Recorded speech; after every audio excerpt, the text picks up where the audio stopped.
Pernah tak rasa macam ni? Awak ada idea video yang gempak dalam kepala, tapi bila cuba gunakan alat AI macam Veo dari Google, hasilnya entah apa-apa. Geram kan?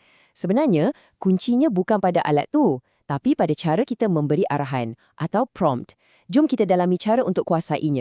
Kita semua pernah lalui benda ni. Kita dah bagi arahan yang kita rasa dah cukup jelas pada AI.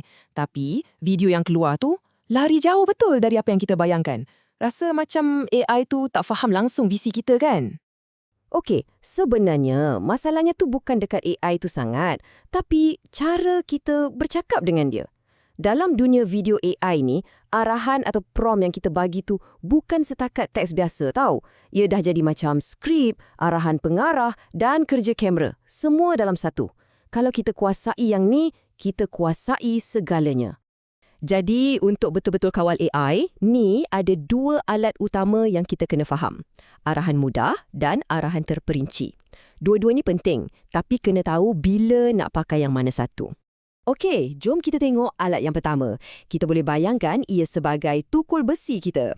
Kenapa tukul besi? Sebab ia pantas, ia berkuasa dan ia sangat sesuai untuk kerja-kerja besar yang kita nak siapkan dengan cepat. Jadi, apa sebenarnya arahan mudah ni?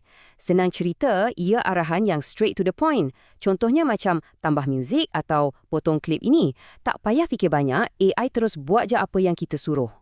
Kekuatan arahan mudah ni ada 3. Pertama, ia ringkas. Kedua, ia laju macam kilat. Dan ketiga, tujuannya sangat jelas. Ini adalah alat yang paling sesuai bila kita nak buat draft pertama atau nak betulkan apa-apa dengan pantas. Contohnya arahan macam potong bunyi bising latar belakang. Tak perlu nak berlapik-lapik kan? Kita cuma nak kerja tu siap sekarang. Nah, tengok contoh ni. Masukkan transisi antara klip 2 dan 3. Simple kan? Kita tak cakap pun nak transisi macam mana.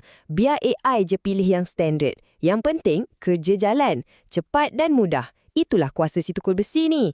Tapi kalau semua kerja kita guna tukul besi, hasilnya pun kasarlah kan?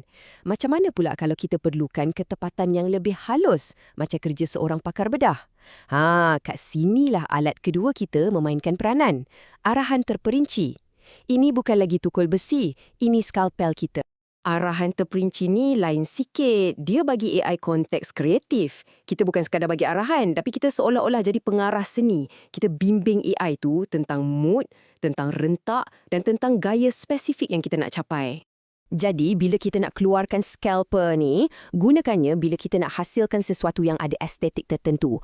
Contohnya, kita nak mood sinematik atau video yang kelakar. Ia juga sangat-sangat penting kalau kita buat video untuk jenama yang ada garis panduan yang ketat, daripada warna sampailah ke gaya suntingan.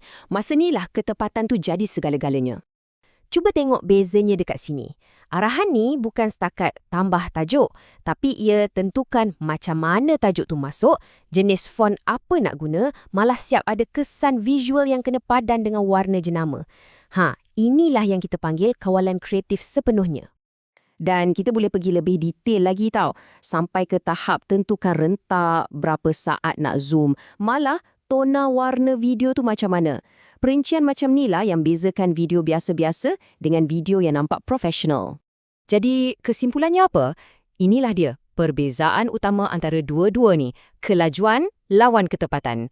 Tukul besi untuk kerja pantas dan draft kasar, skalpel pula untuk sentuhan akhir yang halus dan kemas. Tapi kan, soalannya bukan mana satu yang lagi bagus. Orang yang pro, dia tak pilih satu je. Sebaliknya, dia gabungkan kedua-dua alat ni dalam satu aliran kerja yang bijak dan efisien. Biasanya, aliran kerja profesional macam ni. Mula-mula, guna tukul besi. Pakai arahan mudah untuk siapkan rangka kasar video tu cepat-cepat.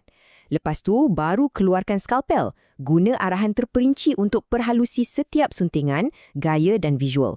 Dan akhir sekali, kalau ada pembetulan kecil-kecil yang last minute, kita guna balik tukul besi. Cepat dan efisien.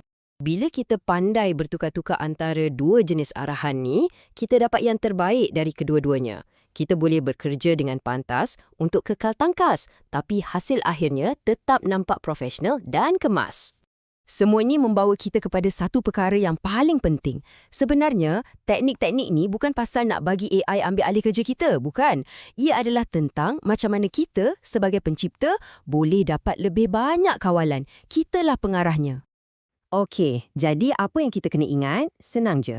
Guna arahan mudah, si tukul besi, untuk kerja-kerja pantas. Guna arahan terperinci, si skalpel, untuk gaya dan ketepatan. Dan yang paling best, gabungkan kedua-duanya. Ingat, anda pengarahnya. AI itu cuma alat di tangan anda.